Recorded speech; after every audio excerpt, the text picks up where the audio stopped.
Welcome to the Talking the Line podcast, presented to you by Talking the Line Sports Media, giving you our best insights and analysis so you can rake in some cold hard cash on your next sports bet. Now sit on back, open up your mind, and let's cash some tickets. We can't thank you enough for joining us. We hope you enjoy.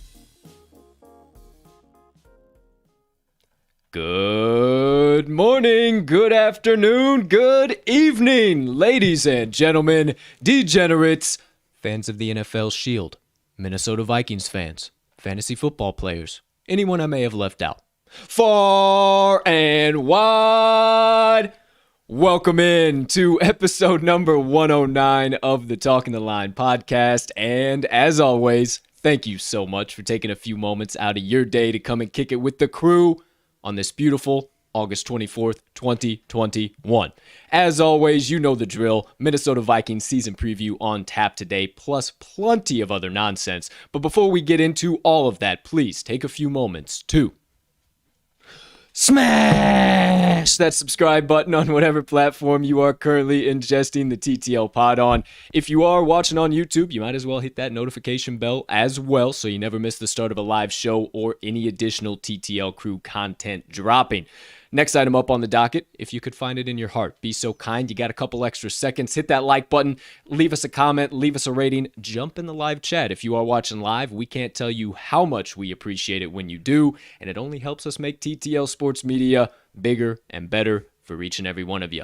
Last, but certainly not least, head on over to this episode's description where you will find the Talking the Line link tree. Within that link tree, you will locate all of the TTL Crew's content, social platforms, and the TalkingTheLine.com website so you can consume all of that however and whenever you please. It just came to my head. I might have left out the wonderful listeners on the podcast audio directory. So if you're listening there as well and haven't hit that subscribe button, make sure you do so. But, ladies and gentlemen, NFL fans, joining us today, Minnesota Vikings fans, I am your humble host, Colt 45 Soroka, and am proudly rocking some purple here today for the Purple People Eaters. The shirt streak continues. I have yet to miss a day where we match, but we're coming up here towards the end, and it's going to get a little tight to see if I can keep the streak going. So stay tuned. That all being said, we have plenty to talk about in regards to those aforementioned Purple People Eaters, but I can't do it by myself, and I've said we quite a few times so far. That is because I got a co-host on this podcast, a man who is an absolute legend when it comes to the NFL betting markets. He goes deep. He goes further than any other handicapper you might find out there. He finds the value that nobody else is looking at. That's why I have the pleasure to call him my partner in the second half of Talking the Line Sports Media and lock arm in arm with him every damn day and bring you these pods. And before you know it, we'll be cashing gridiron tickets together. So without further ado, the man, the myth, the degenerate gambling legend himself, Mr. Riley RMags Magnuson. Partner, how you doing over there today, pal? My man, no complaints as always. I can't, I had about one team that I matched the color scheme for, and I certainly wasn't going to pick it up today. I guess I don't have any purple as well. So, hey, I got no complaints nonetheless, but I'm ready to get rocking on this team, man. You know, we'll keep our biases aside, but it is an interesting team for us to talk about. A team that we watch, just about as much as our favorite teams. So I feel like we both have a great deal of knowledge on this team. And, as long as we keep our unbiased opinions, being some rival fans out of it, I think we'll have some pretty damn solid value. So I'm excited to get into this team, my friend. I am as well. That's definitely something we needed to mention. Sure. Me being a Bears fan, you being a Packers fan, obviously not the most love for the Minnesota Vikings, but we do see some value in their season overall. So, of course, we will be covering their full offensive and defensive lineup. We'll be going into their coaching staff. We'll dive deep into their schedule. Won't go week by week. We'll save that for the betting preview, but we will give you our full predictions for their 2021 season. Then we'll dive into the full season betting preview in the third segment of the day. And then fourth and final segment, as always, our best fantasy advice in Start, Stash, or Pass. Make sure you stick around for all of that. Also have plenty of banter, nonsense. RMags will hit us with his sidebar after we wrap up the Vikings season preview. And then, of course, I got motivation minutes to lay down for you guys as always. A little message on having a mindset of being a blessing in somebody's life. So if you need a little extra inspiration, motivation, get you through this Tuesday, make sure you stick around for the very end of the show. My motivation minute's actually a little bit building on the message from yesterday, which was a heavy hitter. So make sure you stick around for that. Outside of that, nothing all too major.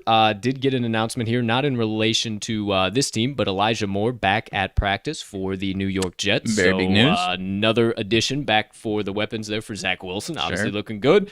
We'll see what happens in New York. But as the days go on, me and Mags both get a little bit higher on the New York in Jets. certain spots, sure. Old Bob Sala's New York Jets. We'll see what happens down there. But that's not the team of the day. That's not what we're talking about. Actually, one other bit of news out of the NFC North before we dive into this NFC North team. My QB1 has been named for this week's preseason game, ladies and gentlemen, and you best believe it is Justin Fields. One quick thing I want to say on that.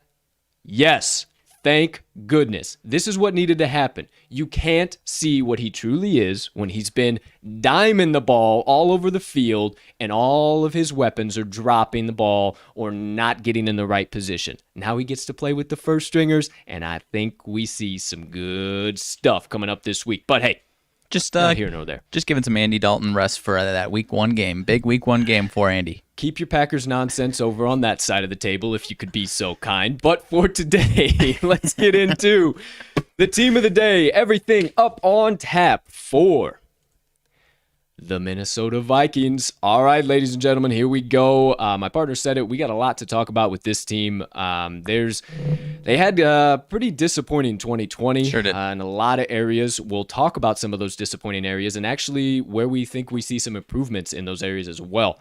We will also kind of look at some of their betting trends that actually you guys might not have known about. I wasn't aware of them until I did some extra research last night putting the show together, and there is a lot of information about the Minnesota Vikings that might get glossed over by a lot of people just because of how they had 2020. So I suggest you listen up. We are going to be dropping loads of knowledge on your dome pieces today. So hey, get ready, get with it. First segment of the day is on tap, and it's ready to be on your screen. So without further ado, ladies and gentlemen, let's get things started with the full team breakdown for the Purple People Eaters. As always, we'll start on the offensive side of the ball, talk about the key losses and additions, some 2020 stats. We'll break everything down for you as far as the projected starting lineups, and then we'll give you our overall outlooks and opinions. So let's get into it. I'll start things off with the key losses offensively for the Vikings going into 2021. Honestly, nothing really too major to write home about. They only let 3 guys go. I'll say 4 because kickers are people too, and they score points. So first guy, Riley Reef, left tackle. That'll get you going in the morning. All right, the Knuckles still got it. Riley Reef, left tackle. Obviously a big name for them, but I do believe they were able to backfill him going into 2021. Brett Jones, center. Obviously another big name. Obviously another centerpiece of that entire line. But once again, I think they were able to backfill him. Then Sean Mannion. Obviously, nothing you really need to worry about there quarterback-wise. And then the kicker, Dan Bailey, sent him packing after a few good seasons. I don't know. I can't remember offhand. I think he was a little lackluster last year. And just one of those times. Obviously, had a great career in Dallas, had a few good years in Minnesota. We'll see if some team picks him up off of free agency, but I'm not sure if he has as of yet. Now, as for the key offensive additions, my friend, could you be so kind as to indulge us? I actually got to step off real quick because I forgot to turn on the AC out here in the production studio. It is nice and cooled down. Rock and roll. Alrighty, so these offensive additions, not very busy as far as free agency and trades go. Actually, very busy on the defensive side of the ball. Not at all busy on offense. They made a trade for Mason Cole at center. He is going to be some depth. Probably not going to see the starting offensive line spot in week 1. So we may see him as the season goes on. That's about it for free agency and trades. They were very busy on the offensive side of the ball in the draft. Round 1, later in the rounds, they traded back for Christian Darrisaw, offensive tackle. My partner mentioned Riley Reif is out of town. Christian Darrisaw is probably going to be starting week 1 for the Vikings. After that, they picked up third round Kellen Mond, quarterback, going to be the backup for Kirk Cousins. They also picked up Wyatt Davis, offensive guard. He could also be seeing some time week 1 right away for the Vikings. Then in the fourth round, Kene Gawu is going to be the toughest name I have to pronounce today. Running back. I feel like I absolutely butchered that one, but that is a fourth round running back. Going to be some nice depth for the Vikes. And then in the fifth round, they picked up Amir Smith-Marset, wide receiver, as well as Zach Davidson, tight end. So very busy through the draft on the offensive side of the ball, partner. Not much to write home about as far as free agency is concerned, though. No, not much at all. They were, however, as we'll talk about here in just a little bit, pretty aggressive on the defensive side of the ball, both free agency, trade market, and the draft. But that's not here or there. We're talking about the offense right now. And yeah, you mentioned some of those key players. I'm glad you touched on them. Some of those guys that are backfilling the ones that I mentioned that are out of town. Now, before we get into the projected starting lineups for 2021 here, let's talk about some 2020 stats and what we think offensively, if we'll see the same or a little different. In 2020, the Vikings averaged 6.2 yards per play. They rushed the ball 45.75% of the time and passed on 54.25% of their plays. Across the board, mostly, I think, it was all Kirk Cousins' completion percentage, 67.64% across the board. Third down, they're going to need to up this, but I'll tell you why it was such an issue here in a minute and what they can do to easily alleviate that and up that number. 40.88% conversion on third downs in 2020. That's brutal. And then in the red zone, actually, top notch, 71.19% conversion in the red zone. So you'd like to see that right there. Obviously, that's mainly because of Dalvin Cook being just an absolute bowling ball. Once you get 5 yards and in, he pretty much punches it in at will at that point. Now, as for that third down, before I get into 2021, a main reason, I just mentioned Dalvin Cook. Sometimes too often, Gary Kubiak would rely on Dalvin Cook, especially on second downs and long second downs. And instead of passing the ball, he would just run that ball, and it would set them up for very long third downs. That is why you see that 40.88% third down conversion rate. One thing that they can do this year immediately is just pass more on second down. They don't even have to bomb the ball on second down. They just need to gain 4 or 5 yards and have a 3rd and 3 on third down, and Dalvin Cook can get that. When he's got to work with 3rd and 7, it's a lot harder to do. Or you put that pressure on Kirk Cousins. We all know Kirk. He's good, but not the best in a lot of situations. So that's where I see the third down coming from this year. To build on the number that shocked me to really illustrate that point, 2019, they were one of the best teams as far as second down number to go, which I think it was identical, 7.2. So their average second down yards to go was 7.2. One of the best in the league. Then in 2020, their third down to go was 7.2, the exact same number, one of the worst in the league. So that really illustrates my partner's point there. And it's why that third down conversion number was so low in 2020. So one thing that is concerning also, too, and we'll talk about it, but Gary Kubiak is out of town, so hey, maybe we don't have that issue. But his son backfills the position, Clint Kubiak. So you be the judge there. We'll talk about it here in just a little bit. Yeah, a lot of nepotism in this. A lot of nepotism in this old Minnesota coaching staff. But hey, who the fuck are we? Either way, let's keep it moving into 2021. All right, projected starters here for you, my friends. Most of these names you are going to know regardless. Offensive line is going to be the most notable, the most new names you'll see. On the right side, right tackle, Brian O'Neill. And then the rookie next to him looks like he's going to get the starting right guard spot, Wyatt Davis. Then they got Garrett Bradbury, center, and then left guard, Ezra Cleveland. Also the rookie, Christian Darrisaw, left tackle. Looks like he will be getting the week 1 start as well. Then, as I always say, sometimes blocking, sometimes catching passes, lined up to the left or right of that aforementioned line. Irv Smith Jr., he now has no competition behind Kyle Rudolph, so I think we see some very solid production from Irv Smith. It might even be worth a look in fantasy, but we'll talk about that in the fourth and final segment.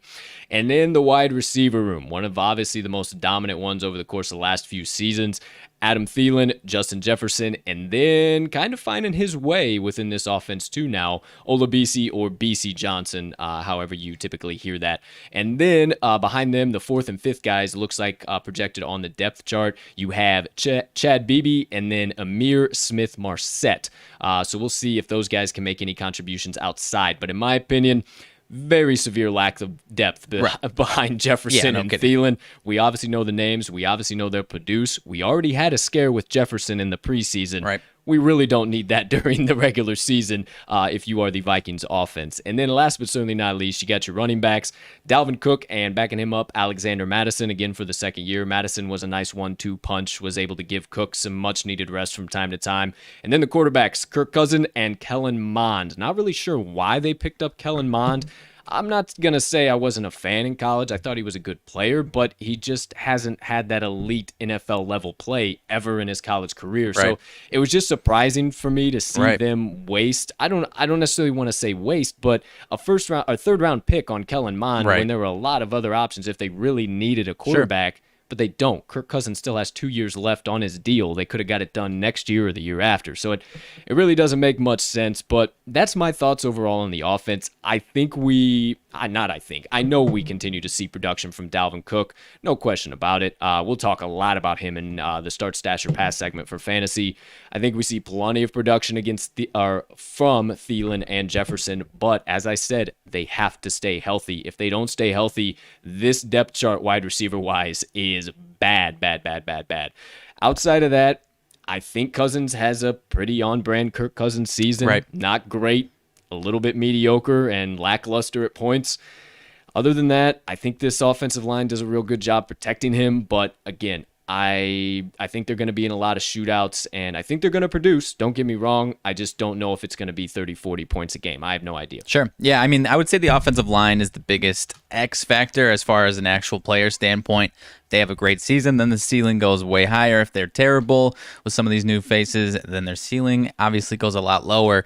What I'm interested in to see with now Clint Kubiak as the offensive coordinator is what their game-to-game game plan, game-to-game, whoever their opponent is, as far as what their game plan is every single week, because we saw it last year, last year, excuse me. There were certain games where they had a fantastic game plan, and it worked out. It happened to my Packers. They had a totally different game plan with Dalvin Cook, and then the next, I shouldn't say the next game after that, but then there's a different game later on in the season where they just have a bad matchup and they choose the wrong game plan. They have the versatility with these high-flying receivers. They have Dalvin Cook.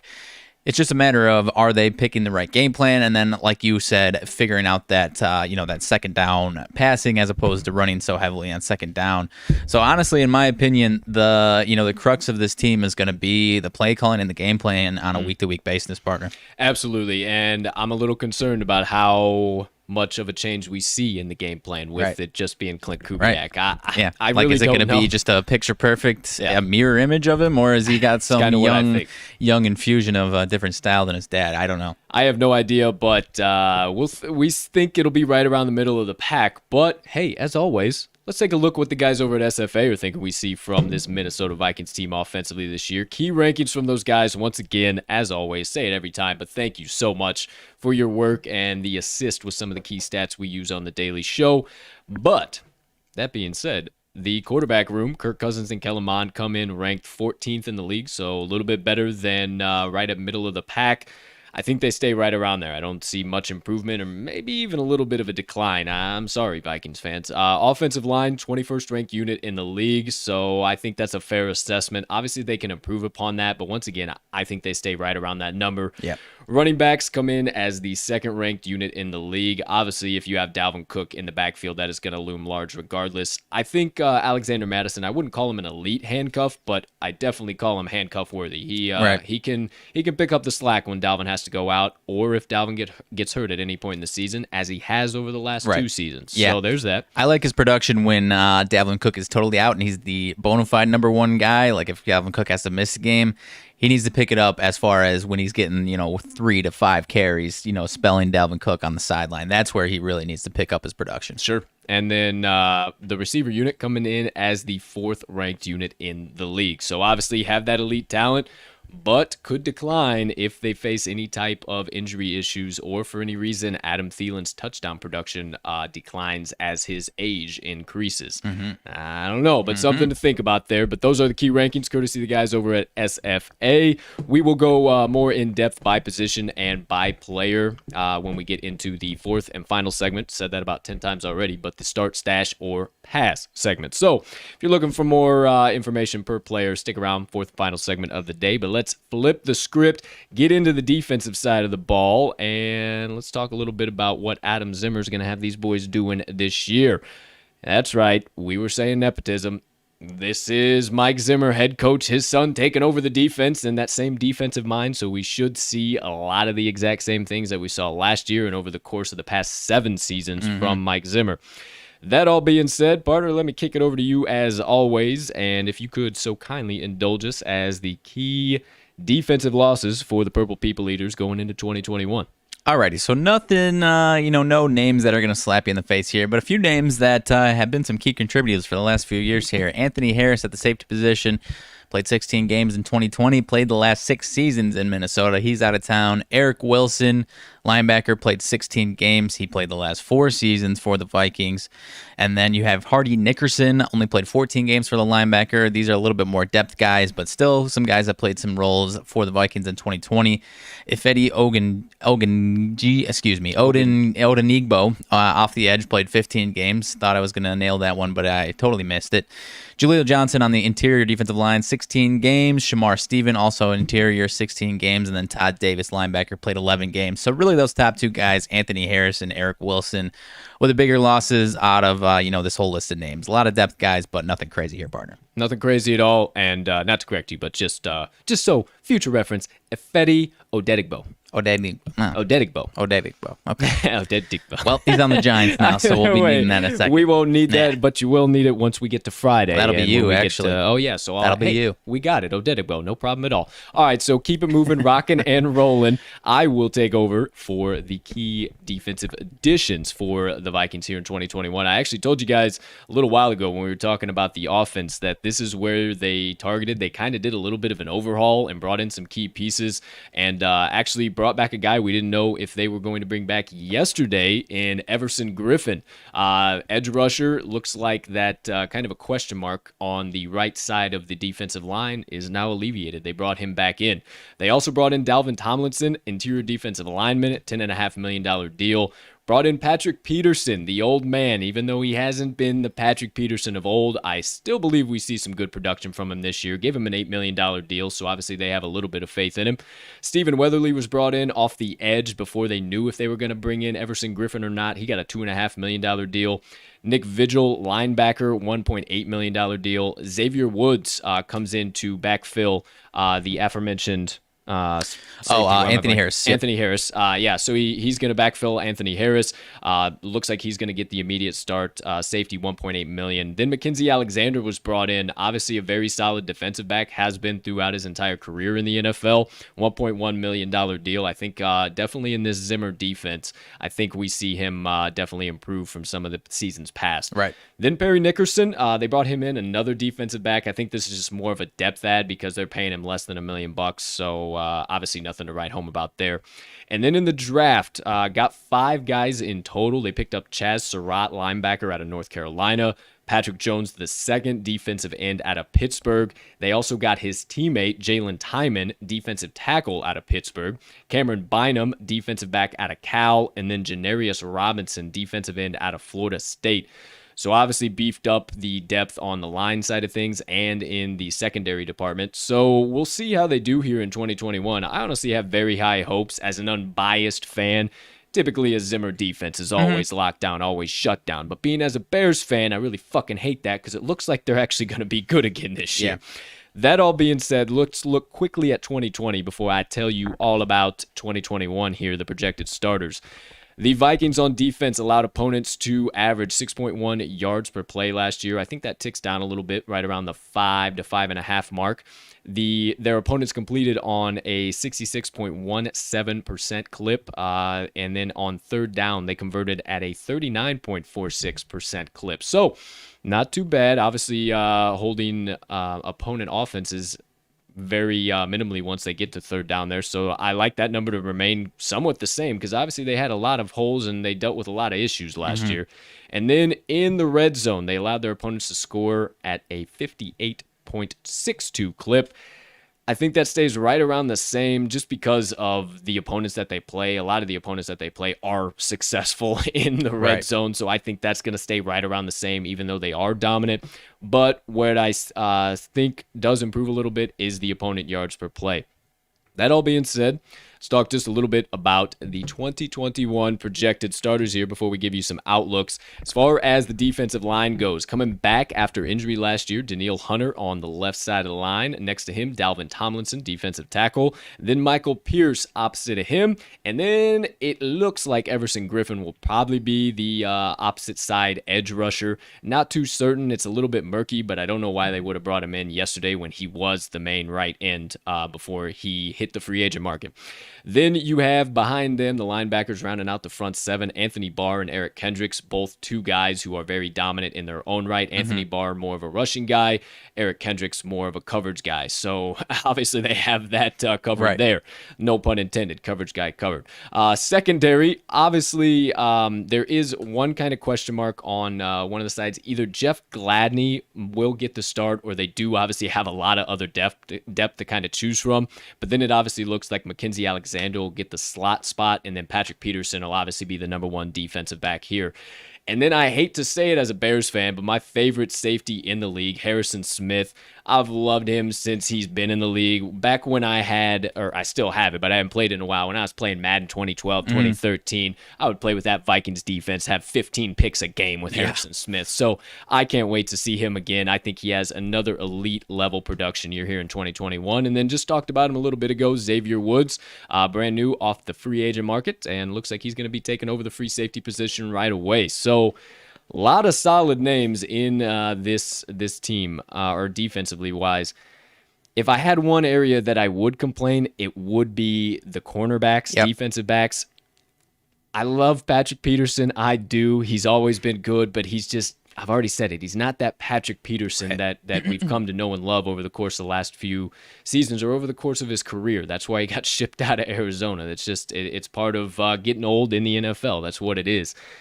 Jeff Gladney potentially getting a start, maybe one of the new guys. I just think there's too much up in the air right now and too many question marks in this secondary, so they're really going to have to tighten that up before week one, and their early season does not look the easiest, so they're going to have to definitely get with it quick, fast, and in a hurry.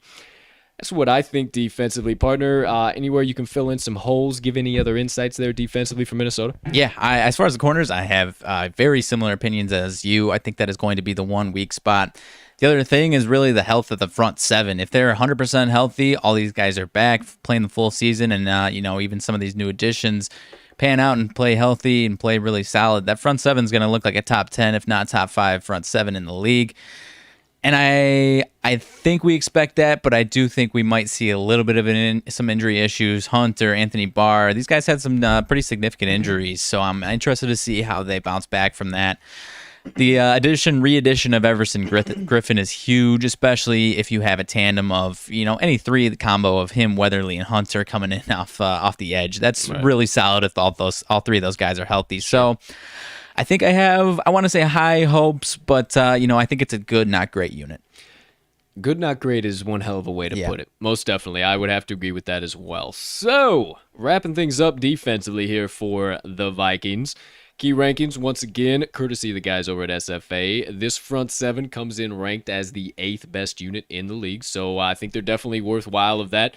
Obviously, my partner just mentioned some of the injuries with Anthony Barr, Eric Kendrick, stuff like that. I'm not too sure that that's going to be too much of an issue this year. I think they bounce back, no problem whatsoever. And then this defensive line, especially with Daniil Hunter coming back, can't wait to see what he does returning from injury. I think this defensive line, especially too with bringing back Everson Griffin yesterday, I think they're going to be just fine, and they live up to that. Might even crack the top 5 if I'm a little bit hot takey today. Then the secondary comes in ranked as the 17th ranked unit in the league. Obviously, the guys at SFA have as many question marks as we do. Just got to tighten up some stuff, and some of the names in there just aren't as elite as they once were in their career, as you know. Wrapping things up for the entire team breakdown, who leads these men into battle on a Sunday by Sunday or maybe Monday or Thursday basis? Well, I'm so glad you asked, because that is head coach Mike Zimmer. Roll birds. Oh, will you? Roll please. Fucking birds, Roll will birds, you? baby. We still love Mike Zimmer, even though he is the coach of the Vikings against 2 of our favorite teams. However, roll fucking birds. And then offensive coordinator, we already talked about him multiple times, Clint Kubiak coming in, Gary Kubiak's son. And if you didn't know, Gary Kubiak was the OC here in Minnesota last year. Coming in for his 2nd year now, talk about nepotism, Adam Zimmer coming in as the defensive coordinator, obviously going under his dad's wing. I don't know how much longer Zimmer has in the NFL. You don't ever like to put a cap on a guy who still has plenty of potential, even though he's getting up there in years now. I think he has plenty of time left, but obviously grooming his son to kind of get into the same position that he finds himself in now. Yeah, I mean, as far as Zimmer himself, Mike Zimmer, that is, his time with the Vikings could be numbered. You know, if things go south this year or next year, that might be the end for him. But he'll have, if he wants it, he'll have a job in the NFL for a long time. Oh, most def. And it's just any opportunity I get. I've already said it 3 times, but one more. Roll fucking birds, Illinois baby. State, for those of you who are unfamiliar with the Harvard of the Midwest. Harvard of the Midwest, ladies and gentlemen. The Illinois State University. Fucking shout out to that amazing university. All right, let's keep it rocking and rolling. If you didn't know, we are alumni and we absolutely love our alma mater. That all being said, that does it. Full team breakdown for the Purple People Eaters. Let's get into second segment of the day, the full schedule breakdown. Oh, shit, wrong way. Schedule breakdown. All right, here we go. Time for the predictions coming from the crew. If you haven't been around yet for the updates for the schedule, we're not going week by week, doing all that jazz. We'll save that now for the betting preview. So we'll just give you straight up our predictions, what we're thinking, how we're feeling. I like to kind of come into this blind sometimes, especially when we start talking about the offense and getting the juices flowing. And all right, now I'm seeing it. Okay, I see their schedule. Yeah, I'm fresh. Everything's fresh in my mind. Let me dish out some predictions. So let's get into it right now, my friends. First things first, obviously we got to talk about it, their division. Our division. The black and blue. NFC North, baby. Overall, we've been really low on the Vikings. We sure have. Because we've already talked about all 3 teams. We've talked about the Packers, Lions, and the Bears. If you haven't seen all those, go back and watch them. They were all loaded episodes in their own right. Right. Fuck. We were really, really doggone low on them. As far as the Lions go, I will give them both wins over the Lions. Those are the easiest. I got to get that out of the way. Those are the easiest ones on their schedule, week 5, week 13. Easy money. The Bears, I think, the more I think about this, and this is not Homer, I think they lose both of those games. I think they're going to be a shootout. I think Justin Fields is going to be in prime time mode at that point in time. And those are week 15 and week 18. Okay. So I think those are going to mean a shitload for the Bears. And I know this might be lofty, but I think the Bears have quite the potential, if we start Justin Fields week 1, to make potentially a wild card run. Potentially. But that's going to mean week 15 and week 18 are extremely important for the Bears.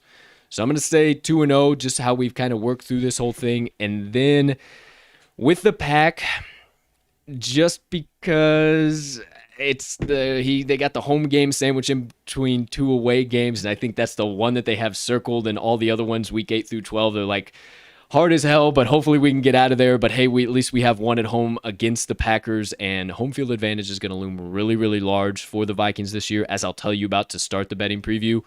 So I'm going to give them 3-3 in the NFC North. Okay. Very interesting. I will say 3-3, but a much different 3-3 outside of the Lions. I think they sweep the Lions, no problem. Swept them last year. Had a little bit of a close game of week 17. Almost said 18. I know where you're going. Yeah. Do you know where I'm going? What do you think I'm gonna do? Do you think I'm gonna give them sweep your fucking Packers? Leave my Bears alone. No, I'm not leaving the Bears alone. I think they split with the Bears. These Bears-Vikings games over the last 3 years have always been very close. I think they have either split, or I think it's been a split, or maybe even the Bears have won both games the last 3 years. But both games were very back and forth. I think it's going to be a clean split, home and home. Bears get it at home on Monday night in week 15, and then the Vikings get it back in week 18 at home. And then as far as my pack, I will say the Packers get both games there. The Vikings, that was their one lone win that was really the only win that they could boast about last year. And I think the Packers get this one back. Last year it was in Lambeau, actually. And it was really just the perfect recipe for a win. There you go. Perfect recipe for a win. The win was whipping like crazy. The Vikings had a perfect game plan. I got to give it credit. Couldn't stop Dalvin Cook. Kept Aaron Rodgers off the field.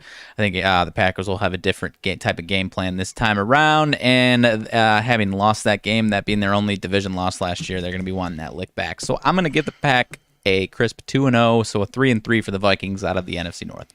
Yeah, obviously we were going to pick our favorite teams in that situation, but yeah, obviously 3-3 one way or another per the both of us in the NFC North. I'd be shocked if they lost to the Lions in either game. I would be too. And moving right along, those are their first 6 games that we are discussing. Now, the 8 main non-divisional games outside of that, they got the AFC North and the NFC West.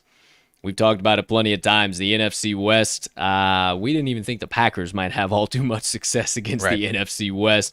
So starting there, I will give them a modest 1-3 by one way or another. I either just because Seattle Minnesota games are always interesting, and Arizona Minnesota games are always interesting. So I feel like one way or another, they scratch out a win in those games. I think the 49ers is a fucking runaway, and the Rams is just an absolute defensive beatdown for the Rams. So I'll give them one way or another, modest 1-3 in the NFC West. Okay. This has been my toughest one out of all these breakdowns. I'll give them losses against the Niners and the Rams as well, because that's where you were headed too, right? Losses to those two teams. I'll definitely stick with you on that.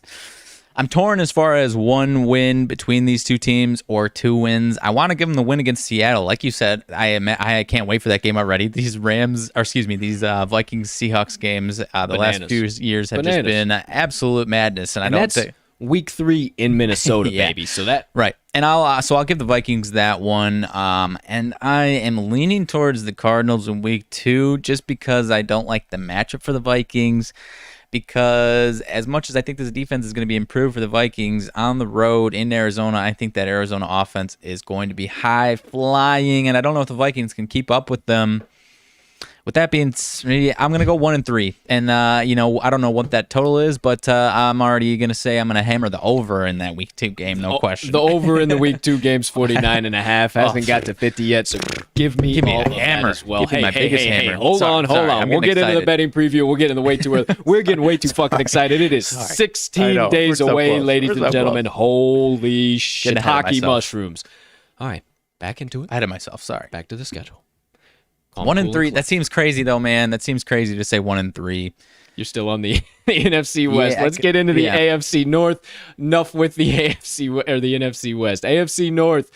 I will once again give them a modest 1-3. They could very well go 2-2. I believe their one win does come against the Bengals, but they could very well get a win over the Steelers. The game against the Steelers is at US Bank Stadium in Minnesota, so I think they could very well get that one. The Bengals game is their week 1 matchup. It's how they open up the season. I just don't see the Vikings starting lackluster, and I see the Bengals kind of struggling to Yeah. start the season. Joey B kind of getting his feet wet again, getting his full game speed. Like, obviously he's seen the preseason, and he's taken a couple hits. But Sure. that's not the same as Sure. regular season full speed pop. He's got to see that first. So I potentially a little bit of a lean with that Week 14 matchup in Minnesota against the Steelers. Could go 2-2, but I'm going to stay a little bit more modest and go 1-3. Okay. I'm doing a more confident than I was on the NFC West. I'm going 1-3 a little more confidently here. I think they get that Week 1 win, open it up against the Bengals. I'm not going to say too much because you said basically what I'm thinking there. And then I think they struggle against the Browns and Ravens. That Browns matchup, Kevin Stefanski. I don't think they played each other last year. That's going to be a Kevin Stefanski revenge game, if you want to call it that. So And it's in Minnesota. And it is in Minnesota, so I'll take the Browns in that one. They get the Ravens off of the Ravens bye in Baltimore. That is not a good recipe. Don't give me that one. And then I think that's I like what you said. It is in Minnesota, that Thursday night game against the Steelers, but I think that's the worst matchup potentially on their entire schedule for the Vikings. You know, I'm not super high on the Steelers offense, but I am pretty high on their defense, and I think that is the perfect defense to match up with this Vikings offense. And Kirk Cousins doesn't play too well in primetime games, so give me the Steelers in that one, and I'll go with the confident 1-3 out of the NFC North. Or AFC North, So you're taking the one win against the Steelers instead of No, one win against the Bengals. I'm saying I think the Steelers take that. Yeah. Okay, being primetime. Gotcha. So we're both 1-3. 1-3. All right, I still can't. Now, for the remaining 3 games, get off of the NFC West, man. The remaining 3 games. I don't even have to hear him and know what he's thinking. 3 remaining games: Chargers, Cowboys, and the Panthers. This one's a little bit interesting here. Let me click back over the schedule because this one's going to depend a lot on scheduling. I think the Chargers get that victory. That one's in SoFi. Sure. Then the Panthers and the boys. The boys is going to be interesting. That's Sunday Night Football. You just said it. Kirk Cousins isn't good in prime time. And those Cowboys-Vikings games, much like the Seahawks and Vikings games, are just as equally crazy. And that's coming out of the Vikings bye week. Yeah. So I'll lean Minnesota there just because it's in Minnesota, and those two teams always something crazy happens. It looks like a negated bye week, though. I think both teams out the bye. Ooh, so then Carolina, that leaves Carolina. They play them before the bye. Right. They should get that win, but they very well could easily be looking past them, looking into the bye week and looking in probably one of their bigger games of the season. Yeah. Everybody knows they're always shootouts against the Cowboys in Week 8. So one way or another, I see 2-1. Oh, really? Okay. One way or not. 1-2, actually. Yeah, one way or another. Either they clip off against the Cowboys or the Panthers, and then they lose either to the Chargers and one of those two aforementioned teams. I don't know. I hate that I'm so modest. I'm trying to think, like, is this me being biased? That's what I'm trying to. That's what's tearing me up, dude. But it just, I don't know. I'm gonna say again a modest 1-2. I am right there with you one way or another, 1-2. And again, and especially with this one, I feel because we were high on the Panthers and it is in Carolina. And it's tough for me to say that they lose to the Carolina Panthers, but I'll say one way or another, they either beat the Panthers or the Cowboys. Like I said, I don't like taking the Vikings in primetime with Kirk Cousins. Having said that, Mike McCarthy is also not the best coming out of his bye weeks. His bye week records are not very good. So one way or another, give me 1-2. It's another one that I'm less confident in. I really think the Chargers smack them in the mouth in LA. So give me 1-2. All right, so 1-2. So we got 3-3, 1-3, 1-3, and then 1-2. Oh, man. So That 3, seems so 4, brutal. 5, 6, and 3, 6, 9, 10, 11. 6 and 11, my friend. Oh boy. That seems very pessimistic. That seems very, very pessimistic. I even kind of want to walk back a little bit. But again, the AFC West is going to be lights out. The schedule is tough, man. The NFC West is going to be lights out. The AFC North is going to be lights out. The remaining 3 they have, the Cowboys are going to be good this year. Right. I mean, they're going to at least be good offensively. Dak's back. They're going to be able to hang in it. And, maybe the Panthers fucking surprise us in Week 6. Yeah. And the Chargers, with the curse of Anthony Lynn out of the building, and they're already producing with him in the building, unless Brandon Staley is just nothing at all, Right. I don't see them not having success. So I know that seems pessimistic It is. as all shit, but But I mean, shit, that stretch of weeks 8 through 12, Oh. Cowboys, Ravens, Chargers, Packers, Niners. I mean, if they can come out of that even Brutal. 2 and 3, then hell, they got a Brutal. chance. And, maybe we're being a little too pessimistic. Cardinals, Seahawks, Panthers, but aside from that, man, they've got some tough games. I mean, you look back at their schedule last year, I said it already. Their only game that they could boast about was the one game against the Packers. All their other ones were either bad or mediocre teams. And I will say, I think they're going to be a lot tougher at home this year. But, I mean, their home schedule is even tougher than it was last year, man. So we'll talk about that Yeah. in the betting preview, too. But kind of a quick comparison, 2020 to 2021, they had a lackluster season last Right. year with those bad opponents that you Right. just talked about. They played the AFC South. Texans weren't anything to write home about. The Jags weren't anything to write home about. Colts had a prolific ability to shoot themselves in the foot with 30 seconds left to go in a football game. and the Colts smacked them in the mouth. Yeah, and then the Titans. Okay, the Titans were probably the best one out of that. Then you got the NFC South. The Falcons couldn't hold a lead past 5 seconds into the second half. The Panthers were a fucking dumpster fire, sometimes here or there. Who knew? The Saints, they weren't the normal regular Saints. And then, okay, you had the Bucks. The Bucks was really hard. But then the boys and the Seahawks, those are the two shootout games back and forth. That's what Right. they are. That's what it's going to be. So, Well, jeez, Yeah. outside of the main three, or outside of the additional three, it gets so much harder within the division, the improvements within the division, and then the main 8 non-divisional games. not to mention even these wins that they had against bad teams, 6 of them were against bad teams. Only one of them was more than one score win, a 14-point win over the Lions. All these other ones, they took the Jags to overtime.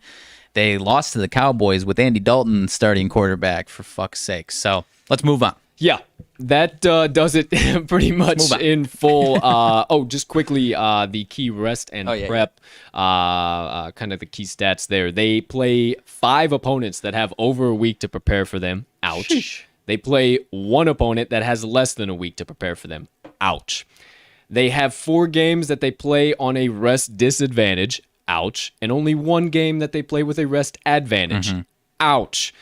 They have no short week road games, so good there. But they're putting Kirk Cousins in prime time a lot, and actually 2 Sunday night or Monday night football games, and the team plays a road game off of those Sunday night or Monday night football games. So the schedule makers, they don't necessarily get to pick and choose who they play, but they get to pick and choose when they play them, and the schedule makers are doing one of these numbers to the old Vikings this season. So across the board, it ain't looking good there. That might loom large into some of our record predictions overall. Yeah, that one advantage is Week 15 Monday Night Football at Chicago. Yeah, absolutely. Let's keep this moving right along. We're a little bit behind schedule here. We're getting a little windy. So, third segment of the day into the full season betting preview. Now, as always, we'll kick things off, go back to 2020 real quick, and got some key things to talk to you guys about here, because I think a lot of people will be fading the Vikings in some certain situations, but hey, hold on. Wait a minute. There's actually some value on these boys. Before we get into all of their betting trends of 2020, they had an average line. They were favored by 0.3 points in 2020. They come into 2021 getting just a little bit less respect, on average about 0.2 of a decimal point, down to 0.1 favorites, getting a 0.1 of a point. They're favored in 9 games this year, dogs in 7 games, and then they have the one pick'em against Carolina in week 6. So interesting there, as we were talking about Carolina, should be the game that they take care of. The books got it as a pick'em.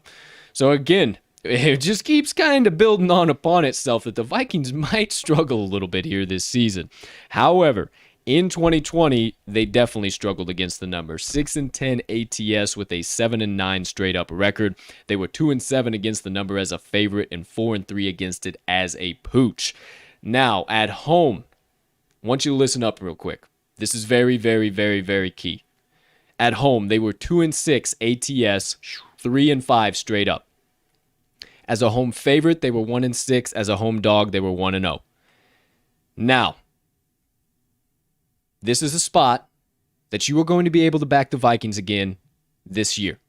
Let me tell you why. Over the course of the last 5 seasons, 16, 17, 18, 19, and 20, since Mike Zimmer has been there, he's actually been there 7 years, but just the 5. Since 2016, the Minnesota Vikings are 26-17 ATS at home. Going into 2020, they were 24-9 ATS at home under Zimmer. So, I think they return to that latter number there. They improve upon that heavily because why? All 32 stadiums are going to have full capacity fans! Let's fucking go!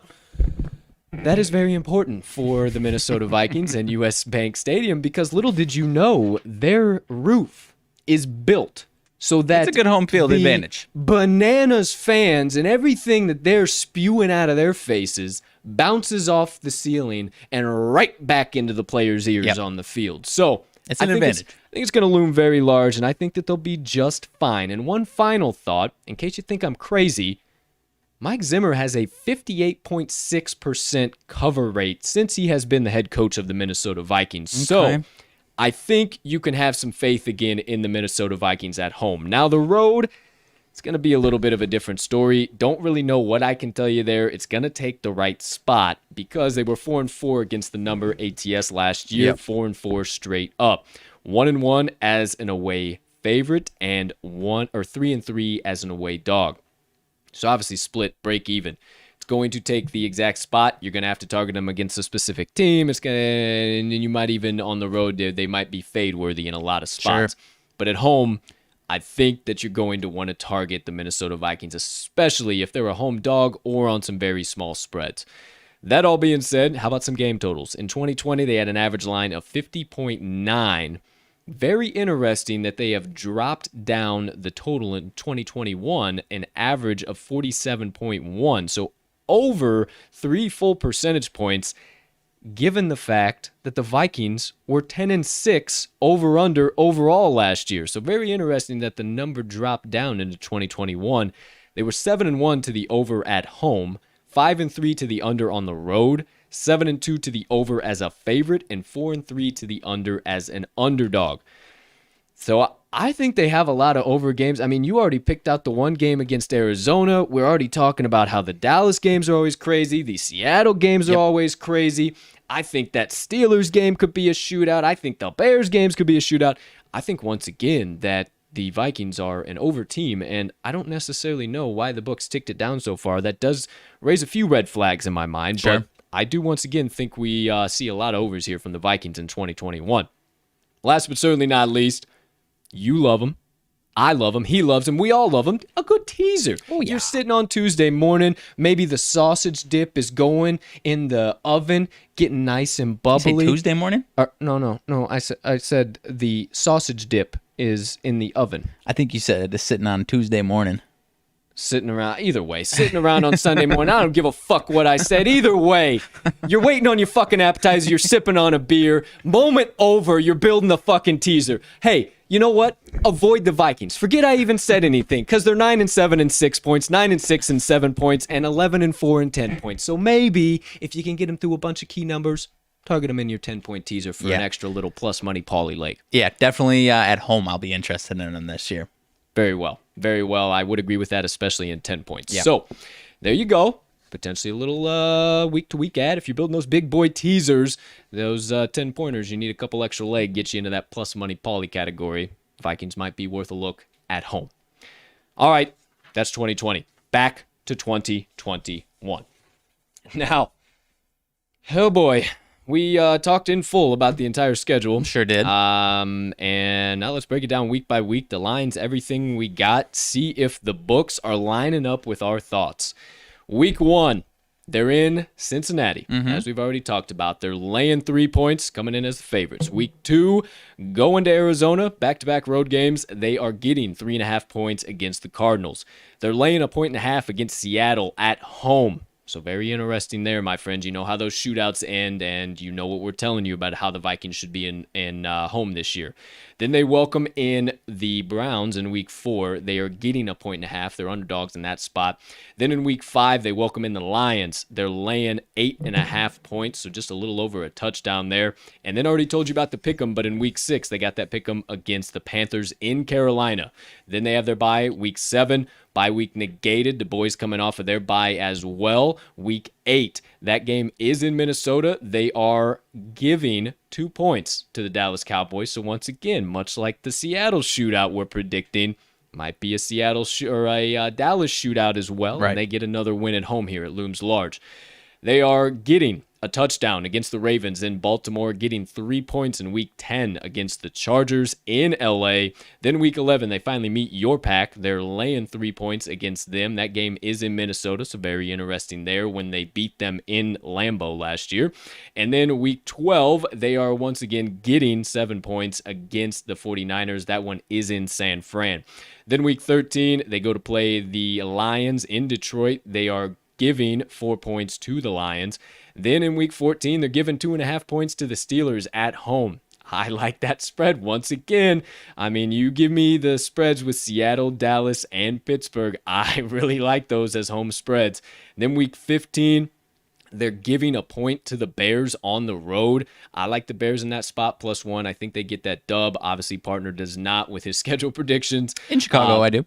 Oh, I thought you... yeah. In Chicago, I got the Bears. You had them go... splitting with them, but whoever the home team is who wins. 2-0 for the Packers. I got you. Okay, so there you go. Week 15, the Bears. I like the Bears getting that one. Then Week 16, they are getting 2.5 points at home against the Rams.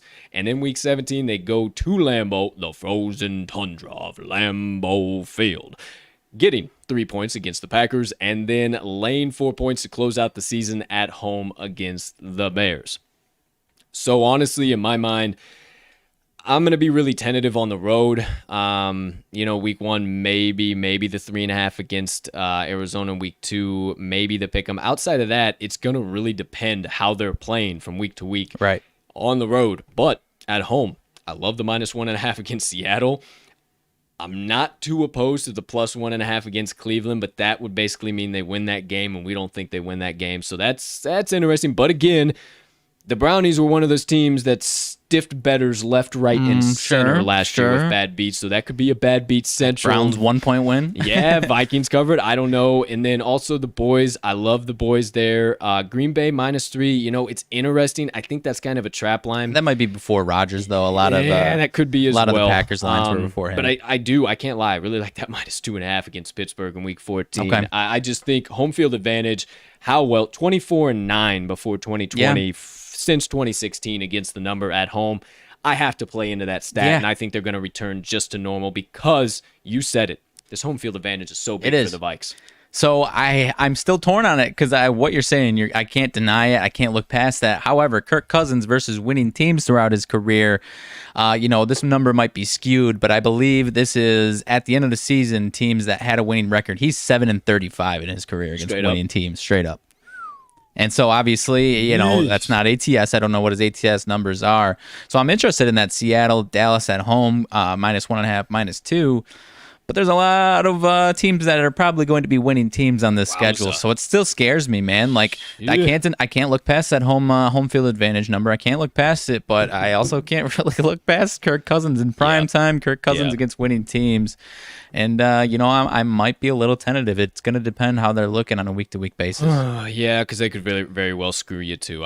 Before we get going, -4 is Week 1 against the Bengals up to current lines. Week 2 is down to +1.5 in Arizona. So the books are kind of siding with where my thoughts were there against the Cardinals, giving them that's their +1.5. That's their one victory, and then not saying that they get the victory over the Steelers, or maybe they do. I mean, they're 2.5 point favorites, but 2.5 point favorites can easily lose a game outright. Wow. Okay, that's interesting. All right. Well, before we get back into that Week 1, real quick, weekly game totals.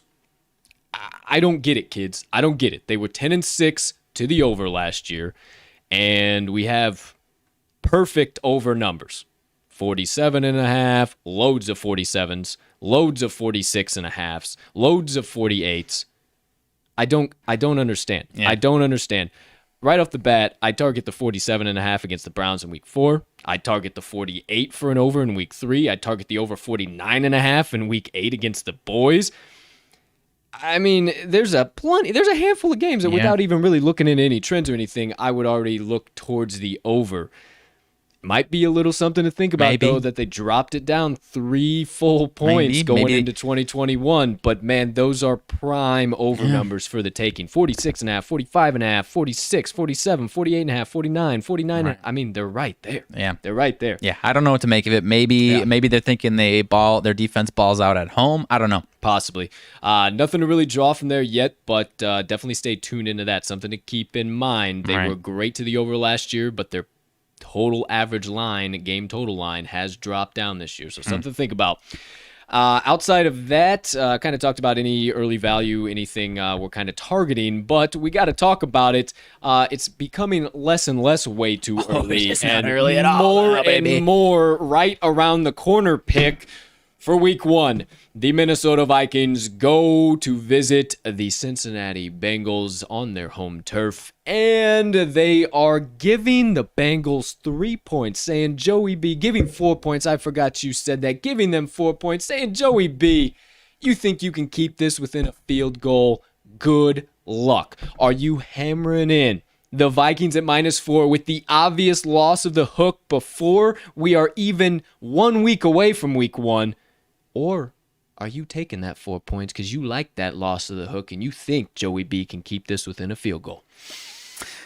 I'm leaning towards the Vikings at -4. I don't think it's the best matchup for the Bengals, especially because it appears that the Vikings are going to be fully healthy on defense week 1. Yep. As we get into the season, we shall see about that. But for week 1, I mentioned it when we talked about the Bengals. There are certain aspects of the Bengals that I like, but early on, I think there's going to be some, I don't want to say growing pains because they've been there for a while, but Joey B getting back into the lineup, seeing a defense that's probably going to be putting up some pressure against an offensive line that's still, they made small improvements, but still largely isn't very good. So give me the Vikings -4 in week 1, partner. All right. And I, too, would say I would have to lean Vikings -4, but I think that the Cincinnati defense could keep this within a field goal. Okay. I really do. The Cincinnati defense has impressed me early in the preseason so far, and most of the starters on the defense, they have to get those game reps. It's totally different on defense. You're hitting and not being hit. It's totally different. They have to get those game reps, and they've looked really, really good. They've kind of surprised me, to be honest. I think that they could come out and smack Kirk Cousins in the mouth a few times, and he gets a little scared and tentative throwing that deep ball. You're talking me into it to stay away. That's what I'm saying. I would lean the Vikes. I think they can get it done by 2 field goals or better. But I also could see this defense keeping it tight, even though Joey B might not rack up. Hey, maybe Joe Mixon punches 2 in. Maybe he can work around some of these coverage guys that the Vikings have on defense. Little devil's advocate, you're live watching how I'm working through games without seeing any lines, seeing any spreads, anything. I mean, kind of a little something to think about there. Yeah. No, and I like you said that because I do my own devil's advocate with myself. Like, all right, what are the possible ways that this bet could lose? And sometimes there's 0 ways, and I love it and I hammer it in. But much like you said right there, maybe the Vikings offense comes out stagnant or the Bengals defense comes out looking awesome. I don't know. So you talked me into a stay away here, especially at -4. If it was -3, I'd be a little more, or obviously a lot more comfortable with the Vikings. But at -4, might be staying away. I also, too, think that a shitload of the public has already hammered in the Vikings at that boosted up to 4. And that's why they lost the hook already. Yeah, so, fair. I mean, that could be the book saying, hey, see, we'll take away your hook. The Vikings are going to win this game outright. I don't know, man. All right. We've seen it time and time again. Oh, yeah. 4.5 spreads fucking suck in the NFL as a favorite. Sure. It's just, they're very, very rare that they're actually covered. Yeah, so that's fair. There's that to think about. But those are our way too early week 1 picks. Let's get into some season-long action and some future bets you guys can take a look at before we start the season in 16 short days, baby.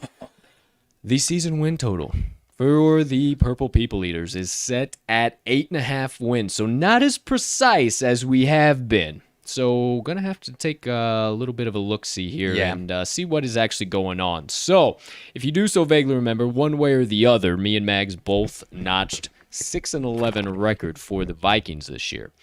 With that 8.5 total, the over is at -160 and the under +135.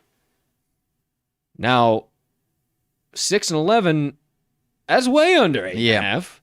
But and even that's being a little tentative in some spots, and even if maybe the 2 games that I was tentative with, even if they scratch out the 8, that's under 8.5. All right. But the plus 135 scares me. That seems awful doggone trappy. It sure does. And minus 160 is way too much chalk. Oh, yeah. With the strength of opponents that they're facing to bank on minus 160 to get 9 wins when we scratched out 6. Right. I think this is a stay away, my friends. Sure I is. don't know what the hell we see from the Vikings this year. Yeah, it's a hard stay away. Even after mapping out 6 wins, that's another reason why I was so inconfident, especially out of the NFC West and those extra 3 games. So I am absolutely staying away because otherwise, you would be interested in an under 7.5 alternate line, honestly. And I'm just going with a hard stay away here. Absolutely. I agree with you on that. So no point to waste any more breath on alternate lines or anything like that. I think you need to stay away from the Vikes this year. Make or miss the playoffs. The books are just as confused as we are. And if this doesn't lead you into more reason as to why you should stay away from the win total, yes to make the playoffs is minus 106. No is minus 116. So you're not even getting plus money. And we all know how hard it is just to make the playoffs in the NFL. And they're not even the favorite in their division, and they're getting favorite money.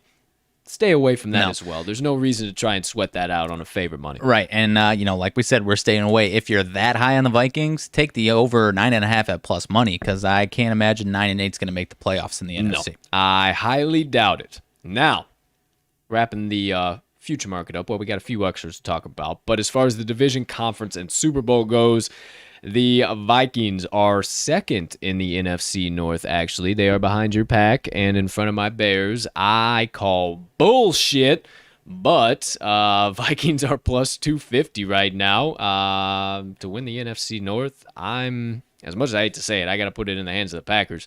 It does kind of scare me, though.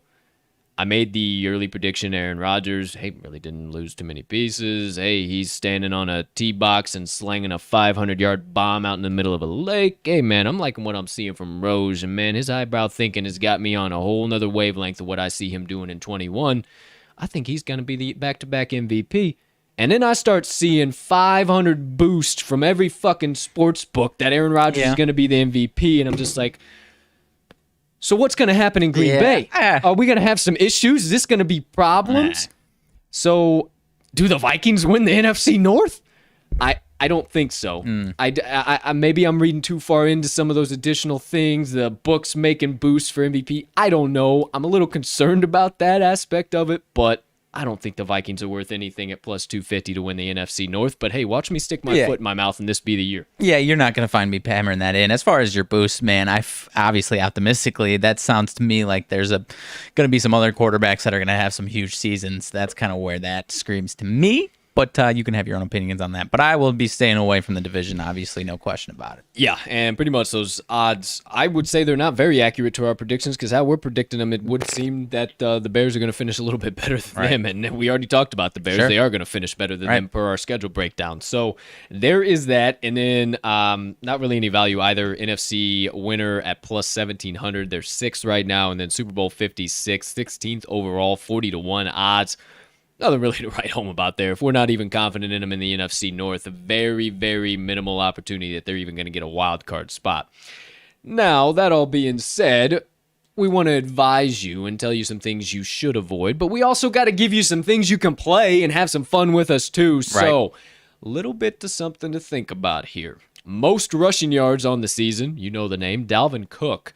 Actually, right now, plus 600 odds, so not terrible whatsoever. I think he could definitely challenge the King Derrick Henry. Right. I think he could definitely challenge a lot of the top-tier backs in the league. But, big but, all caps but, he's got to stay healthy. Yeah, no question. And he hasn't done it for the last 2 seasons. Right. So I never wish injury upon anybody, but when it's pretty consistent trend, you're injured for 2-3 weeks in a season, it might just happen. Sure. It might be something minimal, but it might just happen, and it might cause me to stay away from this one. Yeah, I would say that would be the factor for me to stay away from. I would say, as we say it all the time, the path is there. He was number 2 last year, despite missing a couple games.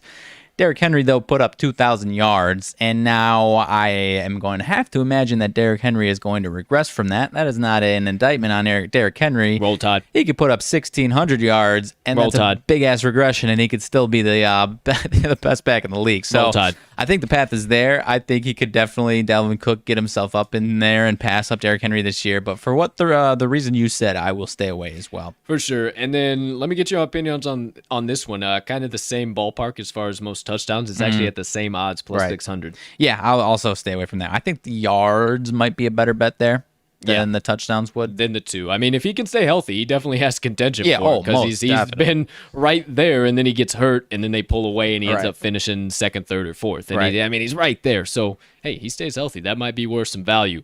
Now, one that I think has some damn good Oh, yeah. value because they had a piss poor offense last year across the board, just as far as scheme wise, Sure. and where not as far as the talent, but just where Kubiak put them in Mm-hmm. certain positions on the field. Justin Jefferson still had the most receiving yards for a rookie wide receiver ever in the history of the NFL, and that had been a record since the 60s. He came in and put up 1,400 yards as a rookie, and coincidence? I think not. To have the most receiving yards in 2021 is at plus 1,400. Yeah. How about that?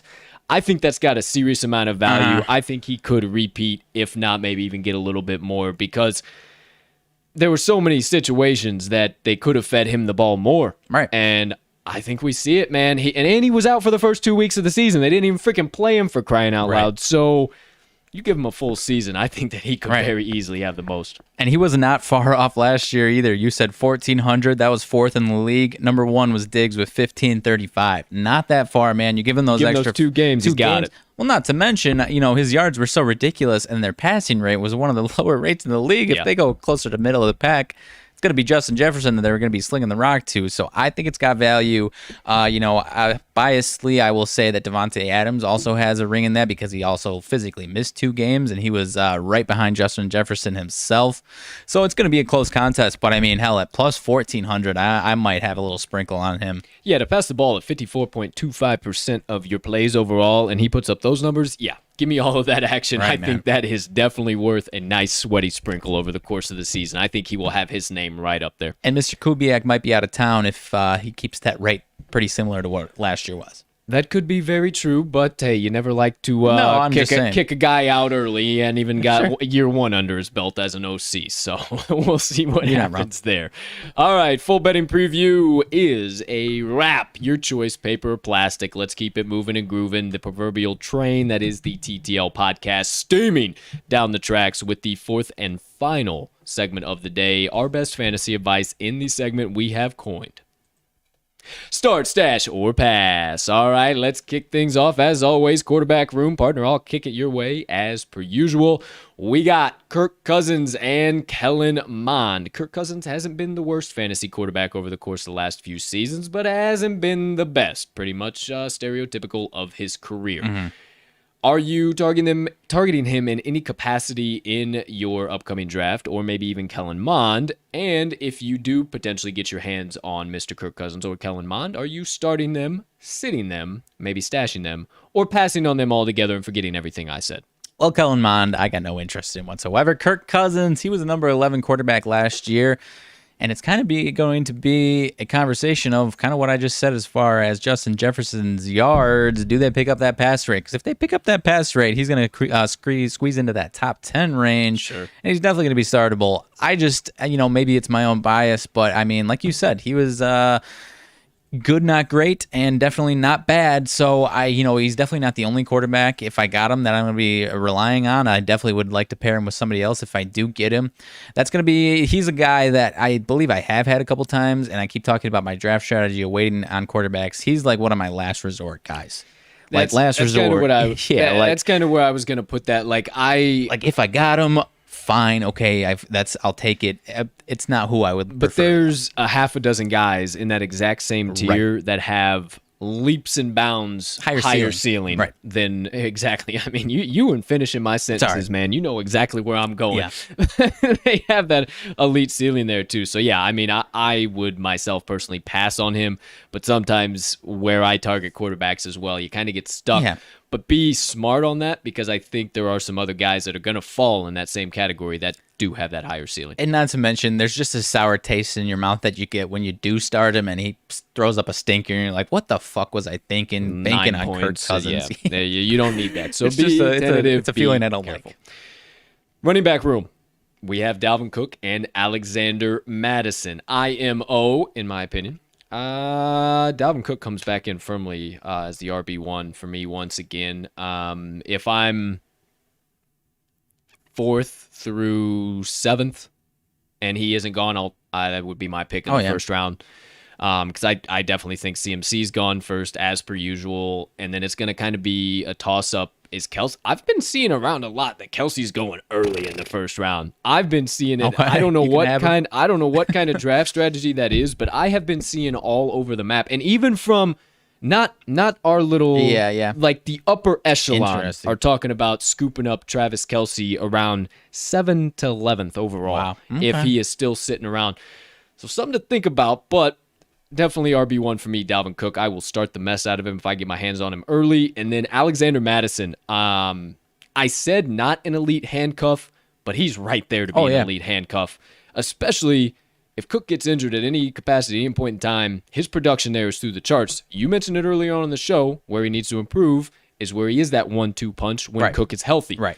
I think he does that, and I think if you don't get Dalvin Cook and you want to be that asshole, scoop up Alexander Mattison, because I think he's going to have plenty of handcuff value, and I also think he's going to potentially get some of those workload days, because I don't know if Dalvin Cook stays healthy for the entire season. So I will stash Alexander Mattison. I'm not going to go out of my way to get him in the earlier rounds, but if I keep my eye on him, see how he's moving throughout the draft, we get to the 6th, 7th, 8th round, I need an extra spot, let me hit him. Why not? Yeah, if I got an extra spot, I would also take Madison. I can't add too much more. I'm not going to start him or, even out of desperation if Dalvin Cook is in the lineup, kind of like what you're saying there, but I would absolutely love to handcuff him. Dalvin Cook, most definitely. You said 4 through 7. I might even say the number 3 pick if I've got the number 3 pick. And obviously, unless Christian McCaffrey or Alvin Kamara are still on the board, but I think Dalvin Cook might be that number 3 running back. He was number 2 last year behind Alvin Kamara. That's PPR. So if McCaffrey's healthy, I have to imagine he's going to slot in the top 2. So 200 points. Yeah, most definitely. Give me Dalvin Cook as high as number 3 overall. All right. As for the wide receiver room, partner, I'll kick it back over to you. Adam Thielen, Justin Jefferson, BC Johnson, wide receivers 1 through 3, starting for the Vikings. And then you also have Chad Beebe potentially, and Amir. I should know his last name. Let me tell you right quick so I don't disrespect the young man. It is Amir Smith-Marset. So obviously, I don't think there's a whole lot of value on Amir Smith-Marset. But we'll stick to that. Jefferson, Thielen, Johnson, and Beebe, because Beebe did have a few flashes here or there last year. As far as your thoughts on that, you start stashing or passing on this wide receiver core out of Minnesota? I'll pass on the depth. I'm just going to stick with these top 2 guys. I don't have too much interest in the depth guys. Kind of like we were saying, even if they do increase their pass, unless they drastically increase their pass rate, then maybe one of those 3rd, 4th guys will have some value. Otherwise, I don't think they have any value at all. Jefferson and Thielen, though, absolutely give me those 2 guys. Justin Jefferson, he was number 6 wide receiver last year. I think he's cracking that top 5 this year. Yep. So absolutely, I'm interested to see how high he's going in drafts, because I still would prefer, I'd still take Adams, Devontae Adams, DeAndre Hopkins over him, but he's getting real close, at least from a fantasy perspective, to those guys, in my opinion. Adam Thielen, I will also start. He was number 10 receiver last year. I'll nitpick Adam Thielen, obviously, if you got the number 10 wide receiver, unless that's disappointing because you're taking what you believe to be one of those top 3 guys. You want Adam Thielen. The nitpick that I was going to make last year is that his floor got a little bit lower. He had a handful of those games where he was a huge disappointment and kind of a ghost, and really kind of crush one of your lineups, one of your weeks for fantasy. Having said that, he still does put up 20-plus points, with decent regularity. So give me Adam Thielen but I'm not drafting him in that cream of the crop top 10 range. I could see him slipping a little bit into closer to number 15 wide receiver this year. Yeah, I will 100% echo your statements there. With Justin Jefferson, wide receiver 1 in my book, absolutely start him. If I get him early on, round 1, somewhere in that spot, and I need a receiver, he is plenty worthy of a selection in that spot. And then Thielen. He's my wide receiver 2 this year. Okay. And I think maybe even wide receiver 3 floor. And I hate to say it, but maybe even a flex from week to week because we saw it. And what it's really going to come down to is his touchdown progression or his touchdown production. Mm-hmm. And then if we see any regression from that. I mean, it's been very, very damn dominant over the course of the last few seasons. And that has helped his fantasy numbers severely. Oh, yeah. So if we see any regression at all in his touchdown numbers, it could be straight flex segregation for Adam Thielen. But I will draft him, much like you. I will let him fall a little bit later. Yeah. And if somebody wants to overdraft him, try and make him their wide receiver 1, go right ahead. Oh, hey, yeah. fine by me, my friend. Be my guest. Because I think there's a lot of other guys you could target as a wide receiver 1 first. So that's the thoughts on the wide receiver room. Now, as far as the tight ends go, I've often been pretty bearish actually on Kyle Rudolph. You know, he's a good tight end, but relying on him for 8+ fantasy points week per week is just not something you're going to get. It's more to the 4 and under type range from Kyle Rudolph, and then maybe one week where he has a 15, and that's the week that you decided not to start him because he's put up 5 3-point weeks in a row. So that all being said, he's out of there for this week, or this year rather, and now we got Irv Smith. Irv Smith actually impressed me a lot, even with Rudolph in there, and I don't know. I'm gonna stash him for now. I don't know if he deserves a starting tight end spot yet, just because, okay, Rudolph's out of the way. Rudolph was never a TE1. So Not the last 5 years. Not the last 5 years, at least. So I don't know. Maybe that's Rudolph's age, but I also don't know that the Vikings utilize tight ends the best way possible. So I'm going to let him fall. I'm going to pass on him altogether. And, hey, maybe if he is in free agency, put a red flag on him. Maybe he pops off. Maybe he's worth an ad. I can't add too much more. It's mostly the same for me. I don't even know if I'll be stashing him. I'll be red flagging him because he certainly has potential. But the last thing that you said, or one of the last things you said as far as the Vikings just not using tight ends, is really where I'm thinking. And there's a few other guys that I might like as my backup tight end that I think might have more sleeper, higher ceiling type stuff. So I'm going to pass on Irv Smith Jr. here, partner. All right, so same page there. Now, before we get into the defense, kickers are people too, but really couldn't tell you much about this they got a little competition going on there in Minnesota this year. They brought in Greg Joseph and Riley Patterson, fan of the Rileys here at the TTL podcast. So I don't know. Hey, if we're pulling for anybody, maybe the rookie Riley gets it done. Let's see what happens. But Joseph's only been in the league 2 years out of FAU, Florida Atlantic. ESPN's got Joseph as the starter here in the depth chart. I don't know. Who knows? I don't really know what either of these guys are capable of, so we will be passing on the kicking room in Minnesota, and it's kind of a bummer because Dan Bailey was pretty much a consistent top 5, top 10 guy that you could kind of target and start. Yeah. We don't know. I don't know who's going to be. I actually will, if there's a clear cut, like this is our guy the whole season, I'd be interested in having him because I think this is going to be a pretty high field goal offense throughout the year here. Okay. All right. Well, hey, something to think about there too. And then, last but not least, the defensive side of the ball, defensive special teams. Partner, in your mind, what type of values this DST unit got? I think they do have some value. They were shockingly number 27th on defense last year. That is absolutely brutal. And I honestly might be passing on them again. I think their defense is going to be very, very improved. They're going to have some weeks that are startable. Even when, I might be high in the Vikings overall in a certain game, but there just might be a handful of too many shootouts here. Cardinals, Seahawks, Cowboys, some of these games, even a good defensive performance by those standards against those teams isn't going to be a good fantasy defensive performance. So for that reason, I think I'm going to be passing on them altogether. Yeah, it's kind of a bummer because you look back maybe 2, 3, 4 years ago and the Vikings defense is one that you wanted to scoop up in fantasy. They were always considered maybe that 8 guaranteed 10 points a game, and I don't know.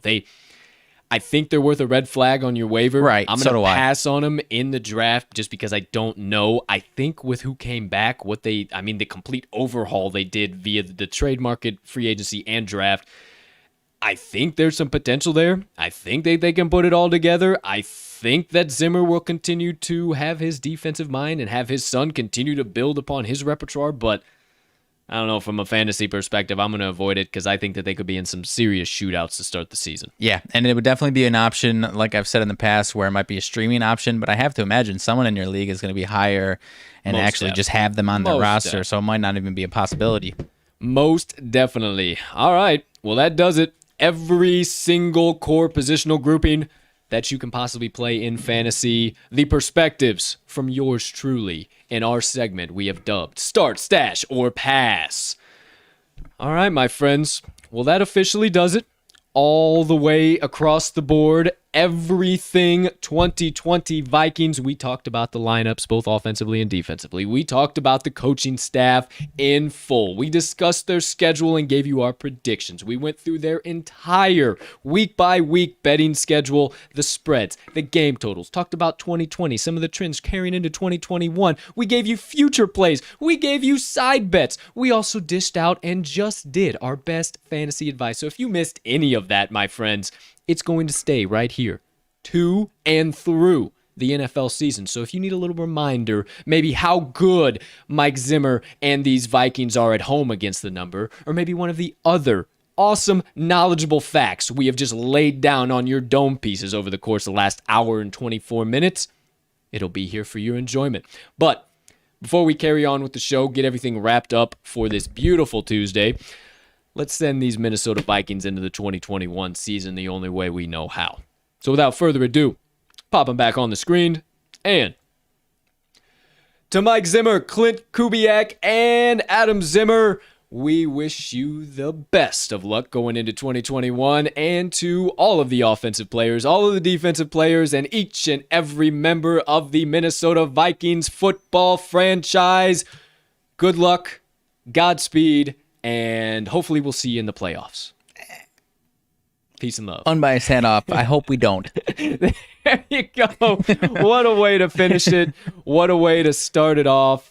Close it out. Here we go. That does it, ladies and gentlemen. The entire Minnesota Vikings season preview. All right, before we get into a little bit of banter, a little bit of updates, nonsense, and get you guys out of here, partner, anything burning on the brain, melting on the heart, festering on the soul, you have been dying to get out to the kind folks that joined us on episode number 109 of the TTL Pod on this beautiful August 24th, 2021. Who would I be, man? Who would I be if I didn't have Ain't anything it? Packers-Vikings related? I'll be nicer to the Vikings fans than I was to you, partner. I had to crush it out of the park against the Bears for that sidebar, so I'll keep it simple here. The Packers lead the series versus the Vikings 63-55-3 all time, including 1-1 in the playoffs, and a total score of 2,655 to 2,371.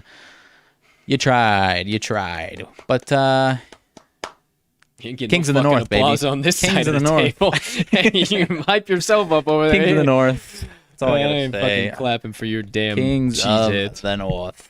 All right. Lucky I didn't wear my Kings of the North shirt today. Well, you heard it here first, and maybe for the first time ever, ladies and gentlemen, the Green Bay Packers lead the scoring between them and the Minnesota Vikings, 2,655 to 2,371. Give me the Packers in both games again this year, as much as it hurts to say that. And give me the Bears in both games as well, even though my partner seems to think otherwise. That all being said, ladies and gentlemen, thank you for your sidebar partner, as always, even though sometimes I could do without the Hey, this is the last one that I'll do like that, I think. I think. Unless he randomly stumbles upon another Packer stat he can just shove down our throats. Yeah, absolutely. All right, so wrapping things up, my friends. A couple key reminders for you, things to tell you about before I get into some motivation minutes here. If you missed it yesterday, or if you didn't know in general, Friday's show going to be another double season preview. We're doing Giants and Jets, so strap in. It's going to be a little longer than it usually is, but we actually did pretty good time-wise last time. Yeah. Got out of here about 12:45, so not too bad whatsoever. And then September the 3rd. Obviously, things are starting this weekend, but we wanted to time it out just right. Not as much value across the boards this weekend, but next weekend, lots of value on the board. So next Friday, we'll have a college football only show. It'll just be our best bets. We might even look into some potential side bets. I don't know. It'll all shake out, and it'll be one hell of an NCAAF episode. You best believe it. So next Friday, September the 3rd, college football only show. Then we'll get back into everything that following Monday in our last NFL special edition of the TTL pod. Will be on September the 8th with the Washington football team. And then September 9th, you know the drill, 7:20 p.m. Bucks, boys, the 2021 season plays, regular season starts, season playoffs. I don't know where the fuck I was going with that. The regular season starts. So on 9/9, Talking the Line podcast returns to business as usual. We'll be dishing out our best bets, our favorite props, everything in between when it comes to the gridiron. Now, Mondays will be regular shows, Thursdays will be regular shows, Fridays will be regular shows, but we're going to have a little bit of dead time on Tuesdays or Wednesdays. So we've been formulating some ideas in the background, what exactly we're going to do for you guys on those days. But best believe you me, there'll be plenty of value. We'll talk some fantasy, definitely about that. We might have waiver wire Wednesdays. I don't know, a little something in the back of the head. Either way, we'll have you covered from every single angle when it comes to the NFL, college football, and then, did you know college basketball teams can start practicing in 30 days? Oh, baby. So college basketball will be right around the corner, baby, and we'll just be cashing tickets for the next 6 months. Get ready to just fill your bankroll, because it is just going to be... give me 7 months. 8 months. Why not? It is about to be bankrupting books central coming out of the Talking the Line pod. We cannot wait 16 more days till the start of the NFL season. I don't know if I'm more excited for that Thursday show where we're breaking down that opening night, or if I'm more excited for the next day, the Friday. Honestly, I think probably Friday. And that's obviously I'm crazy game. Excited for Thursday, that 9th, breaking down that full game. But man, that next day. Probably honestly have to put together an SGP on Thursday. We're gonna have to dive through some props. We're gonna have to give you a nice little spread total play, maybe.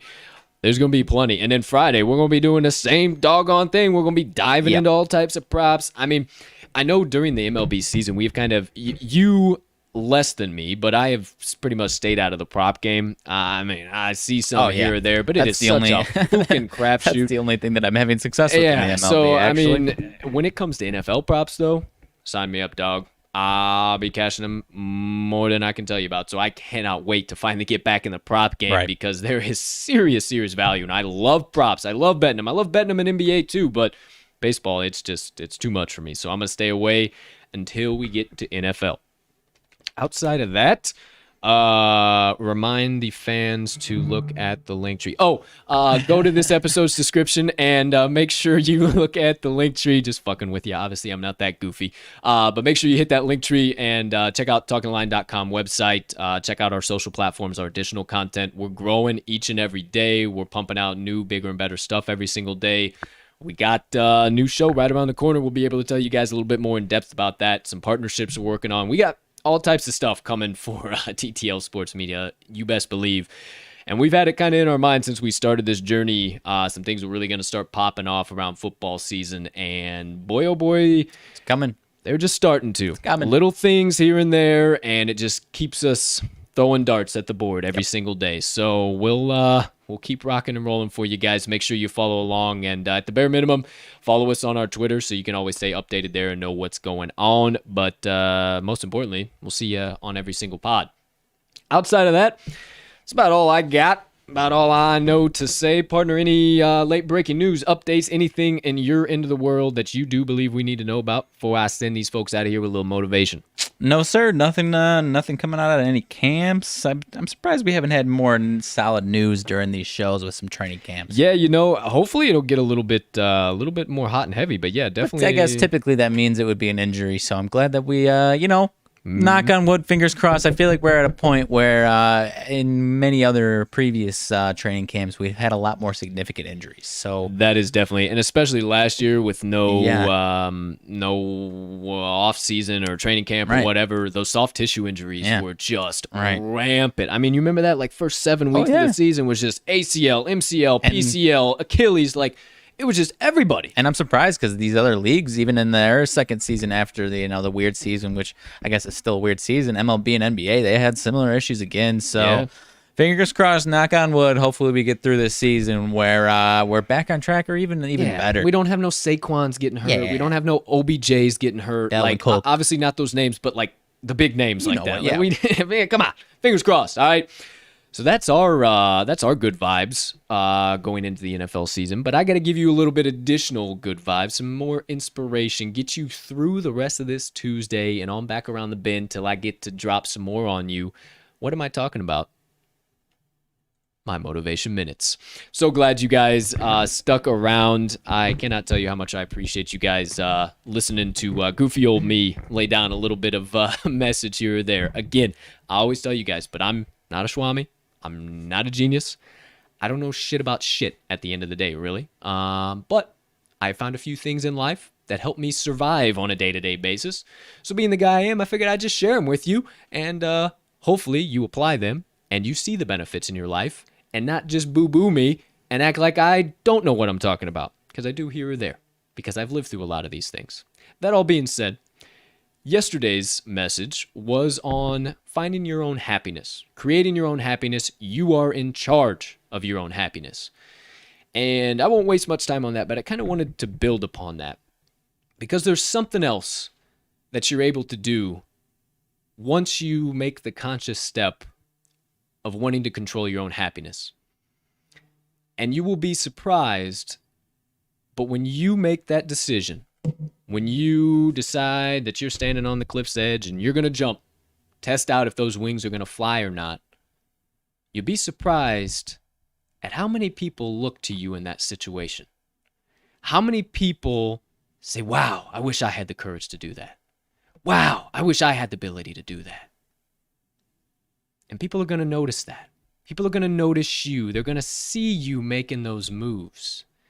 So today's message is on being a blessing to the life of somebody else. And you will be amazed all the opportunities that are opened when you simply choose to make yourself happy. Do what you want to do. Get out of this life what you want to get out of this life. Not anybody else. You. You have so many opportunities, and your mind opens up in such a different way that you want to bless everybody you possibly can with the mindset that you've unlocked. And if somebody sees that, if somebody who might be, I always joke, might be below the 50 layers of shit on the totem pole, but sees you and wants to take that step, don't push them away. Be a blessing to their life. And maybe not even in that circumstance. Maybe just in general. Maybe you start living in a way where all you want to do is bless the lives of others. Either with your words, your actions, financially, a million ways that you could think of. But when all you're worried about is making yourself happy and making sure that you're doing what you need to do, that you know is right, not anybody else in life, you really kind of lose focus of that. Then you start to focus on everybody else. And you realize that since you're in a good spot now, why don't we bring everybody into this good spot? So, as you start to apply some of these things in your life, my friends, that I tell you, and as you go, don't hold them inside. Don't just, oh, Colt gave me something I can. Share it with the world. Share it with everybody you come across. Somebody might look at you like you got a horn growing out of your forehead. Trust me, I get it all the time. You get used to it. But share the message. Share the positivity. Share the love. Everything. Be a blessing to the lives of others. Live your life in a way that people can't help to see you as a blessing when you come around. Think in this way. You get invited to a party. You show up.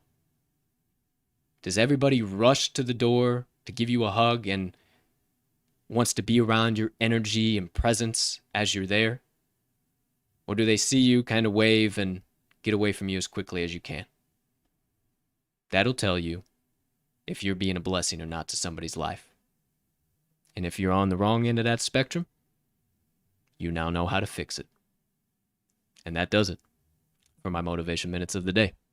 Great stuff, my man. I don't know how much I can add. I mean, another one just fucking heavy hitting, putting him right in, right in your ear hole. So yeah, I can't add too much more to it though. But yeah, great stuff, my man. I appreciate it. Yeah, that's what I'm about. That's my mindset. That's where I'm moving and grooving going forward, if you will. So I try and use these to hopefully, if one person out of a million, if one sees this and I can be a blessing to your life, then I did my job. So there you go, my friends. There you have it. My full motivation minutes for the day. All right. Well, everything looks good in this end of the table, partner. How's everything looking on your end? Pretty damn great. No breaking news in the last 5 minutes, unfortunately. All right. Well, either way, then we have nothing else to discuss. So it is time to send you kind folks about your day the only way we know how. Ladies and gentlemen, degenerates, Minnesota Vikings fans, gamblers, NFL gamblers, fans of the NFL Shield, fantasy football players, anybody I might have left out, far and wide, from myself and Mags. Thank you so much once again for stopping by episode number 109 of the Talking the Line podcast on this beautiful August 24th, 2021. We cannot tell you how much we appreciate it, and we mean it from the bottom of our hearts. We cannot tell you how much we appreciate your support, your following, just sticking around through every daily pod episode. We do this for you, and we are only going to keep making it bigger and better for each and every one of you. Thank you, thank you, thank you, thank you.